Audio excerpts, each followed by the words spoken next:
सच्चिदानंदरूपाय विश्वपत्यादिहेतवे तापत्रय विनाशाय श्रीकृष्णाय वयं नुमः। श्री भागवत शास्त्र की कथा को बार बार सुनोगे तो परमात्मा से प्रेम बढ़ेगा। आजकल लोग भक्ति तो बहुत करते हैं, परंतु भगवान को साधन और सांसारिक सुखों को साध्य मानकर ही करते हैं, इसलिए भक्ति सार्थक नहीं होती है और लोग दुखी होते हैं। श्री भगवान को ही साध्य मानो, संसार के सुखों को साध्य मत मानो। कथा में हास्य रस गौड़ है। कथा किसी को हंसाने के लिए नहीं है।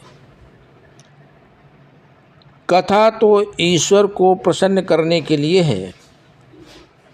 श्रोताओं के हृदय में जो शोक जागृत करे वह शुद्ध है। कथा शुद्ध हृदय से रोने के लिए है। मेरा आज तक का जीवन निरर्थक ही निकल गया, इस भावना में विचार करने का विषय है कथा। भाव हृदय में जागे तो ऐसी कथा का श्रवण सार्थक हुआ। माने कथा सुनने के बाद पाप न छूटे और वैराग्य उत्पन्न न हो तो कथा का श्रवण किस काम का है। श्री भागवत के दर्शन से, श्रवण से, पूजन से पापों का नाश होता है। श्रीमद् भागवत शास्त्र के श्रवण मात्र से ही सद्गति मिलती है। कथा श्रवण का लाभ आत्मदेव ब्राह्मण का चरित्र